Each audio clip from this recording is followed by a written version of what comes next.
जय श्री राम, जय श्री महाकाल। हिंद कॉपर के ऊपर बात करने वाले हैं। हिंद कॉपर के ऊपर आप लोगों के इतने सारे कमेंट्स थे तो भाई साहब वीडियो बनाना तो बनता था और ज़रूरी भी था।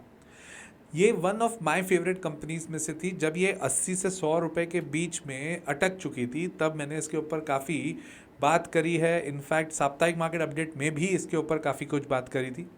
हाँ, बट एक लेवल के बाद जब 350 के करीब करीब आ गया तो अब ऐसा लग रहा था कि नहीं यार, अब बहुत हो गया। अपने को 100 का अगर 350 तक पहुंच जाती है कोई कंपनी तो हमारे लिए भी रुकना थोड़ा ज़रूरी बनता है। बट अब क्या करें इस कंपनी में और क्या हो रहा है इस कंपनी में, किस लेवल पे ये बिजनेस कर रही है, इन सब के ऊपर एक डिटेल वीडियो आपके सामने। बट ये ध्यान रखिएगा, ये बाइंग सेलिंग रिकमेंडेशन नहीं है।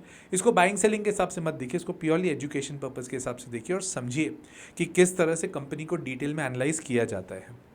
बेटर अंडरस्टैंडिंग के लिए मैंने इसको कुछ चैप्टर्स में डिवाइड किया है, जिसमें हम लोग नॉर्मली 4 चैप्टर्स 5 चैप्टर्स में करते हैं, इसको मैंने प्रिसाइसली 3 चैप्टर्स में कवर किया है। सबसे पहला चैप्टर है बिजनेस, क्योंकि देखिए इस कंपनी का बिजनेस समझना बहुत ज़रूरी है। आपको समझ में आएगा स्कोप क्या है इस कंपनी का और इसको हम कितने लंबे ड्यूरेशन तक इसको सोच सकते हैं। फिर हम बात करेंगे फाइनेंशियल्स, क्योंकि नंबर्स के बिना तो कोई काम होगा नहीं। लास्ट में हम टेक्निकल्स के ऊपर बात करेंगे।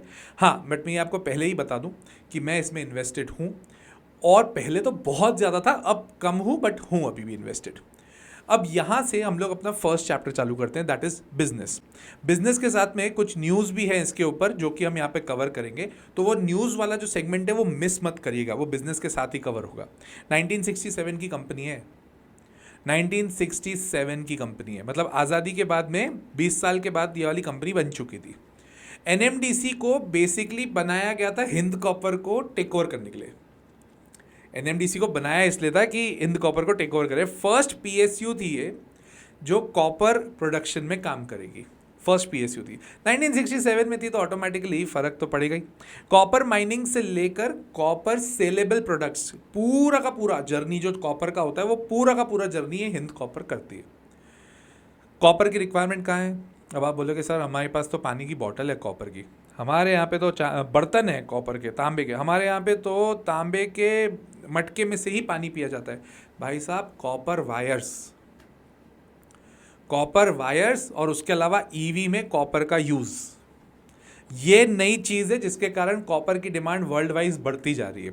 वायर तो पहले से थी, ऐसा नहीं है कि वायर का भी अभी हो रहा है, बट अब डिमांड बहुत ज़्यादा बढ़ रही है इंफ्रास्ट्रक्चर में, ईवीज़ में, तो ऑटोमेटिकली इनका भी बिजनेस तो बढ़ेगा। 45% ऑफ इंडियाज कॉपर और रिसोर्सेज इनके पास है, 45% से ज़्यादा है। रिजर्व्स और रिसोर्सेज दोनों इनके पास है।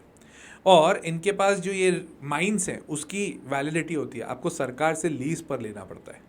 तो ये जहाँ पर ये माइनिंग करते हैं उसकी लीज है इनके पास 2040 तक, मतलब यहाँ से भी आप 15 साल और जोड़ लो, तब तक इनको ज़मीन देने की किसी को ज़रूरत नहीं है, किसी भी प्रकार का प्रॉब्लम नहीं है। प्रोडक्ट्स क्या क्या करती है ये कंटिन्यूस कास्ट कॉपर रॉड जो वायर्स में यूज़ होती है ना, वो वाला काम करती है। कॉपर कैथोड के लिए होता है और कॉपर कॉन्सेंट्रेट जो स्मेल्टिंग और रिफाइनिंग कॉपर प्रोडक्ट्स के काम में आता है। मतलब कॉपर से रिलेटेड सारी चीज़ें कहाँ कहाँ पे है ये? महाराष्ट्र में तलोजा करके जगह वहाँ पर है जहाँ पर 60,000 टन पर एनम की इनके पास कैपेसिटी है। जगाड़िया, थोड़ा सा हो सकता है मैंने प्रोनाउंसिएशन गलत किया हो, गुजरात में है 50,000 टन पर एनम। फिर घाटशिला इज इन झारखंड 18,500। फिर मध्य प्रदेश में 25 लाख टन पर एनम और खेतरी नगर राजस्थान में 18.5 लाख टन पर एनम। भाई साहब ये कंपनी कॉपर के हिसाब से देखो ना सबसे धमाकेदार कंपनी है। लॉजिकल इन्वेस्टर जो मेरा कोर्स है ना उसमें एक चैप्टर आता है ऑटो सेक्टर, ठीक है। उस ऑटो सेक्टर के कोर्स जो चैप्टर होता है उसमें मैं इसके ऊपर बहुत डिटेल में बात करता हूँ। अब आपको लगेगा कि यार हिंद कॉपर का ऑटो सेक्टर से क्या लेना देना है, बहुत लेना देना है। वो पूरा कनेक्टिविटी में बताता हूँ कि हिंद कॉपर ऑटो सेक्टर में किस तरह से कनेक्ट होती है।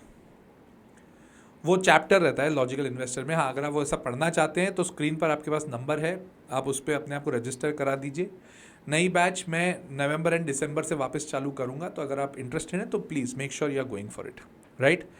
तो बहुत ही धमाकेदार कंपनी है ये। रेवेन्यू 93% इनका डोमेस्टिक है और 7% ही एक्सपोर्ट करती है। अब यहाँ से मैं आपको एक चीज़ बताता हूँ, मेटल्स का चाइना से बहुत ही गहरा नाता है। क्या नाता है इसको ध्यान से समझना।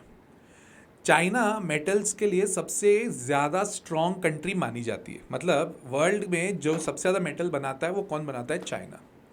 तो जब चाइनीज़ इकोनॉमी ग्रोथ पे होती है ना, तो चाइना के इंफ्रास्ट्रक्चर भी ग्रोथ पे होता है। जैसे ही चाइना का इंफ्रास्ट्रक्चर ग्रोथ पे होगा, चाइना में डिमांड मेटल्स की बढ़ती जाएगी। तो चाइना जो खुद मेटल्स बना रहा है वो अपनी इकोनॉमी को सर्व करता है। तो जब चाइनीज़ इकोनॉमी बैठती है, थोड़ा नीचे आती है, थोड़ा वीक हो जाती है, तो उस समय ये जो कॉपर वाले जितने भी मेटल्स वाले, कॉपर छोड़ दीजिए, मेटल्स की बात करूं तो मेटल्स की डिमांड चाइना में कम हो जाती है। और अब जैसे ही चाइना में कम हो जाती है तो होगा क्या? चाइना के पास एक्सेस मेटल है, तो चाइना अलग अलग दुनिया के अलग अलग कोने में ना सस्ते में मेटल बेचने लग जाता है।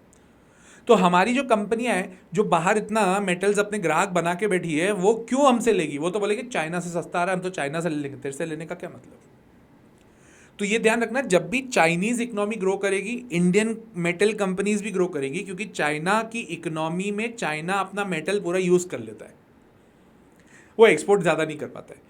तो एक्सपोर्ट के लिए इंडिया के पास अपॉर्चुनिटी बन जाती है। सिमिलरली जब चाइनीज इकोनॉमी वीक होती है, इंडियन मेटल्स भी वीक होने लग जाते हैं, इंडियन मेटल कंपनीज भी वीक होती है। ये कोरिलेशन का भी देखना ध्यान से, और कमेंट करके बताना ये सही लग रहा है कि नहीं, ठीक है? उसके अलावा जो अमेरिका टैरिफ वाली न्यूज़ है, उसका इम्पैक्ट इनके ऊपर पड़ ही नहीं सकता। 7% ही एक्सपोर्ट कर रहे हैं टोटल रेवेन्यू का, तो बहुत ज़्यादा इम्पैक्ट इन पे नहीं पड़ता है। इन्होंने जेवी करी हुई है काबिल के साथ, दैट इज खनिज विदेश इंडिया लिमिटेड, जो कि एक जेवी है नैल्को, हिंदुस्तान कॉपर और MECL के साथ में। 30% का स्टेक है इनका उसमें।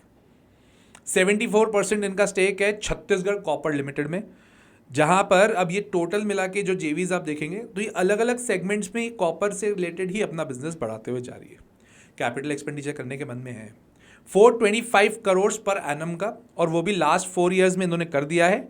2000 करोड़ अगले 5 से 6 साल में और करने वाली, मतलब 5 गुना कैपिटल एक्सपेंडिचर करने वाली है। और इन्होंने फंड रेज करने की बात करी है 500 करोड़। देखो इफेक्टिवली जब ये कंपनी, हिंदुस्तान कॉपर की अगर मैं बात करूं, आपने वर्ल्ड वाइड देखा होगा कॉपर का अभी डिमांड हर जगह बढ़ गया। कॉपर का प्राइस MCX में आप देखो तो सही, गोल्ड सिल्वर बढ़ रहा है, कॉपर भी अपने लेवल पे चल रहा है। तो अब ऐसी सिचुएशन बनेगी तो इनके लिए भी बेनिफिशियल होगा, क्योंकि इनको तो निकाल के बेचना ही है ना। अब मार्केट में उसका रेट बढ़ गया इनके प्रोडक्ट का, तो क्या ही बात कर दे। और अगस्त 25 में अभी इस साल इन्होंने गेल के साथ में एक पार्टनरशिप भी करी है।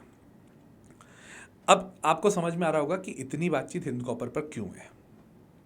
बिजनेस आप देखो पिछले 1-1.5 साल में काफ़ी कुछ चीज़ों में डेवलपमेंट आया है, right? So let's go for the next one, that is financials. Financials की जब मैं बात करूं, मार्च 24 और मार्च 25, पहले ईयरली देख लेते हैं, क्योंकि ये वाला वीडियो बहुत लोगों के लिए नया होगा, ये कंपनी बहुत लोगों के लिए नहीं होगी। तो पहले हम ईयरली इसको कंपेयर करेंगे, देन क्वार्टरली भी चेक करेंगे। ईयरली अगर मैं बोलूं तो सेल्स 1717 करोड़ थी, जो 2071 करोड़ हुई, मतलब इफेक्टिवली 25% की सेल्स में ग्रोथ हुई। ऑपरेटिंग मार्जिन 547 से बढ़कर 739 करोड़ हुआ, दैट इज गुड इनफ। क्यों? क्योंकि पहले ये 100 रुपये पर 32 रुपीज़ कमा रहे थे, अब ये 100 रुपये पर 36 रुपीज़ कमा रहे, that's great. Profit after tax भी 495 करोड़ से 469 करोड़ हुआ, मतलब इफेक्टिवली फाइनेंशियल्स जो बैलेंस शीट का P&L है वो ईयरली वो बढ़िया है। अब जून क्वार्टर अभी गया था, तो उसमें क्या हुआ? जून क्वार्टर में 494 करोड़ थी, जो कि जून 24 क्वार्टर में 516 करोड़ थी, मतलब अच्छा क्वार्टर नहीं गए, सेल्स कम हुई है। इनफैक्ट ऑपरेटिंग प्रॉफिट भी कम हुआ है, पहले 41% होता था, अब 38% हो रहा है, that is not a good sign. और 134 करोड़ से गिरकर प्रॉफिट आफ्टर टैक्स हो गया 113 करोड़, कंसर्निंग था है। तो ऐसी सिचुएशन में क्या करें? सर हमको फ्यूचर ब्राइट लग रहा है और कंपनी क्वार्टरली काम नहीं कर रही है, स्टॉप लॉस लगाओ, सिंपल। टेक्निकल्स में हम उसके ऊपर बात करेंगे, स्टॉप लॉस लगाओ, ज़्यादा लोड लेने का जरूरत नहीं। प्रमोटर्स 66% पे, गवर्नमेंट कंपनी है ये। FIIs पहले 1.5% पे थे, अब वो 5% पे आ गए, मतलब 3.5% इन्होंने FIIs ने अपना स्टेक बढ़ाया है, DIIs ने कम किया है, ठीक है। और पब्लिक का स्टेक बढ़ा है, 16 से 23% हुआ है, ठीक है। मतलब DIIs बेच रहे हैं, FIIs और पब्लिक खरीद रहे हैं, ठीक है ना। टेक्निकल्स पे आ जाते हैं, 350 से ऊपर जाएगा तो 410 के ऊपर रहेगा, 410 के ऊपर गया तो नया ब्रेकआउट आएगा। फिबोनाची लेवल्स हैं, फिबोनाची लेवल सीखने तो आपको पता है, कोर्स आपको मैंने कोर्स की डिटेल दिखा दी है। और सपोर्ट इसका 300 रुपये पे है, ठीक है। सपोर्ट टूटता है मतलब स्टॉप लॉस आपका क्या हुआ? 300 रुपये, राइट। तो ये सब चीज़ें ध्यान रखिएगा। हाँ, और अगर इस तरह की जो कंपनीज़ के ऊपर मैं अपने लिए जो सब्सक्राइबर्स हैं, जो स्पेसिफिक एलीट ग्रुप बनाया है हमने, अगर आप उसको ज्वाइन करना चाहते हो तो वीडियो के नीचे एक ज्वाइन का बटन है, उससे ज्वाइन कर लीजिए। वहाँ पे एक्सक्लूसिव वीडियोस आते हैं। तो अगर आप वो वाला कंटेंट भी देखना चाहते हैं, बहुत सस्ता है, कोई ज़्यादा महंगा नहीं है, आपके बजट कुछ भी नहीं है उसमें। तो आप अगर ज्वाइन करना चाहते हैं, डू ज्वाइन इट, राइट। और अगर आपको ये वाला वीडियो अच्छा लगा है, लाइक कर दो, सब्सक्राइब भी कर दो और शेयर भी कर दो। साथ ही साथ कमेंट करके ज़रूर बताइए और कौन सी कंपनी पर डिटेल वीडियो चाहिए, मैं ज़रूर बनाऊंगा जैसे ये भी बनाया। टिल देन, जय श्री राम, जय श्री महाकाल।